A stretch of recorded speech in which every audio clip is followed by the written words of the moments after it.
Hello, I am back with another recap. Today, last day of the day was against Shmelov Dmitry, International Master, and the game was tense on the board and off the board. So what happened is that my opponent, I noticed before this round that he is huffing, puffing during the game. He was playing next to me against Emilia Cordova, good friend of mine, and it was distracting me during that game in the previous round. I don't want to blame him for my poor moves in the game, but I felt like that was distractive. And imagine that now I was playing against him and he was doing to my face, and I told to the arbiter. This is not the first time I am having issue with the player who let's say doesn't follow the etiquette of the chess game. You cannot distract your opponent like intentionally or unintentionally. Actually, I did write a blog post about that. I'm gonna put in the description. You can read the blog post where I talk about a gray area of chess, unintended consequences of the this kind of stuff. And also I have a video like in Azerbaijan championship. I did talk about what happened in the game. Anyways, so I called the arbiter. I told him that can you please observe my opponent if he is making too much huffing puffing, please intervene. And obviously the arbiter didn't do anything. I'm not sure that he even watched the game for at least, I don't know, 10-15 minutes. Anyway, one moment in the game I could not stop myself, and I stopped the clock and I told him like, can you please stop this huffing and puffing? And he got mad at me, like he said, what do you mean? I was like, literally I mean. And then he's like, what do you mean? I was like to his face, like I was like, this is what I mean, don't do that to me. And after that, actually he did stop this stuff, and finally we started playing normal chess. Look, anyway, let's go to the game and see what happens. So d4, knight f6, c4, e6, knight f3, d5. This is an invitation uh, for Catalan, but my opponent declines. He plays knight c3, c6. We transpose to Shmelov that I play all the time. He goes e3, knight d7, bishop b2, bishop d6, castle, castle b3. This variation has been popular in recent time, and I got an interesting idea that I've already played, I think, a few times. This knight d4, bishop b2, f5. It is like a stonewall kind of structure, a little bit different, obviously. Here my opponent immediately made a little bit inaccurate. I think rook c1 should be the main move, which black responds queen e7, but he played bishop d3, and to be honest, my brain wasn't in the game around this position. I would say I was thinking about this coughing stuff. Anyways, but it shouldn't be an excuse. I shouldn't have played this queen e7 move. Now I have a queen f6, this g5, g4 idea. So instead I play queen e7. He goes knight e2, b6, rook c1, bishop b7. I was thinking that my position is fine here. And here I played rook d8. I felt like this move creates an interesting idea. For instance, if you play something like random, I can take bishop e5, d and take c4. And now if bishop c4, I have knight to e5. So that was the main idea. But the angel says that I did see knight ec5 idea, that now if he plays dc, I can take e5, but instead I played rook f8, and my opponent actually played a nice move, knight f4, which I might have underestimated, because the thing is that now if I take bishop e5, d and dc, he takes bishop c4, knight e5, and now bishop e6 check there. So that I cannot do that. And I should have played knight ec5 here. After long thought, I went for knight f6, and he immediately made a mistake. I think he blundered the strong response. I guess he was expecting me to take cd, and this position slightly better, but I took e5, d, and knight d5. So I opened the d file, even though I gave up the bishop, but I still have a game. So here he made another mistake. As they say, mistakes never walk alone. So he should have played queen e2. This would have been his best try. Knight f4. And in this position, actually, I wasn't sure how I was gonna react. I saw that I have queen d7, but I wasn't sure that what's happening after queen e4. It seems like white won a pawn. I knew that after c5 I have a compensation, but it's not like I have advantage. But engine showed that bishop h6. There is a strong move, and now I am attacking a pawn. Also, I am threatening bishop d3, double attack. So after bishop e4, if he cannot take, and now I am gonna play c5. I have a better position. But he made a mistake. Knight d5, rook d5. Now it's not just better, it's so much better because I got this d file and I'm gonna play c5.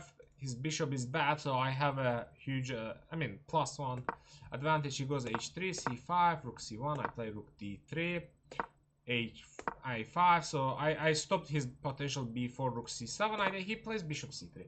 And in this position, I feel like I rushed. I rushed, or did I spend any time here? I spent a few minutes, but I should have spent more, because one of the ideas that white has here is this a3 and b4. So what I can do is like basically actually play h6, a simple move. Actually, I didn't notice. I did see this move in general. I didn't need to do anything extraordinary because white doesn't have any idea, active idea, except this a3. But here, if he plays a3, now I go bishop d5, b4, cb, ab,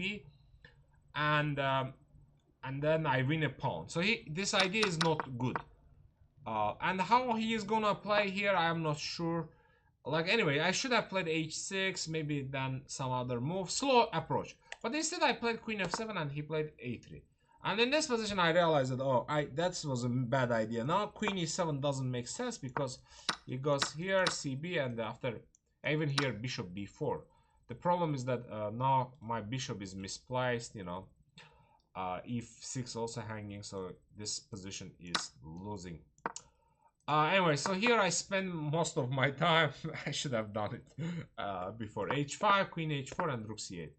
So I thought that this was the best try, and I played a4. Now I have pass pawn, and here actually he made mistake. Kind of mistake. I'm not sure that he blundered. Initially I was gonna go for this line, rook c3, a3, but I thought that he has queen d8, king h7, and rook c7 here. What? Oh boy. I was thinking like, oh, what?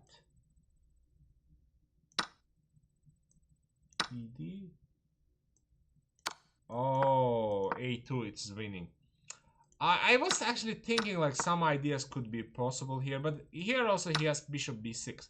Anyway, I spent quite some time. I realized that rook d1 is gonna be my best try.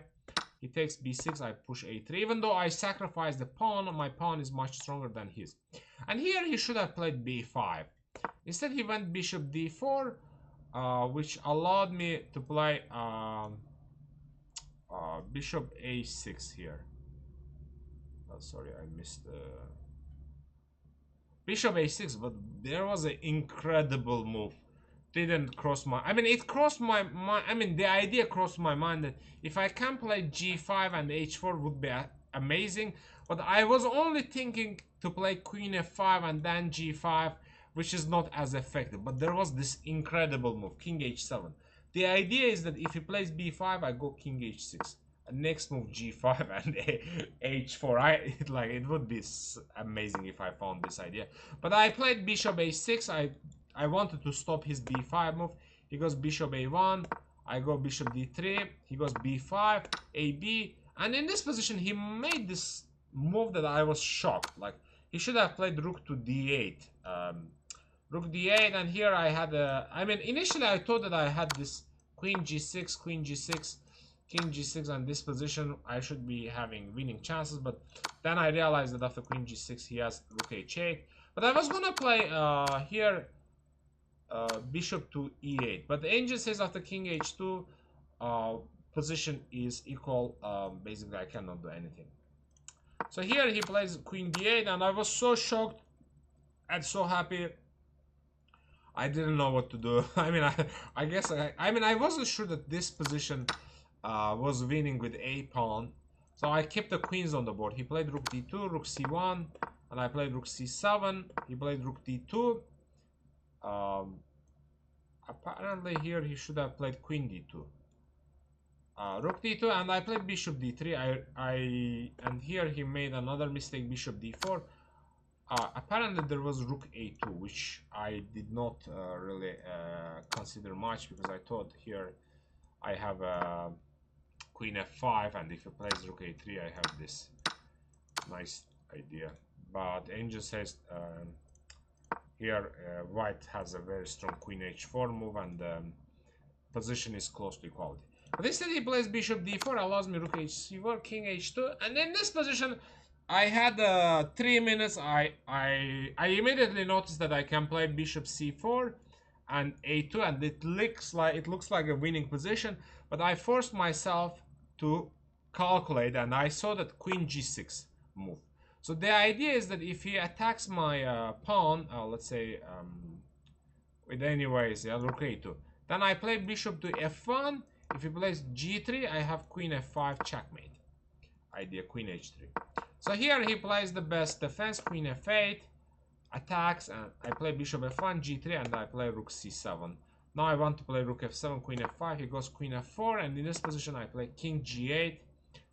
I thought that in many variations there was queen h4, g4 idea, but maybe rook f7 was already quite strong. I had apparently this of queen f3 and queen g3. Maybe here I take, and the rook comes. It seems like winning. So I mean, but queen g8 still keeps the advantage. So he played h4, and I was like, okay, it's time to push a2. So bishop c4, bishop a1, and I played bishop d5, stop any checks. Oops, oh boy. Bishop d5, any checks, and he played rook d1, and I played rook f7.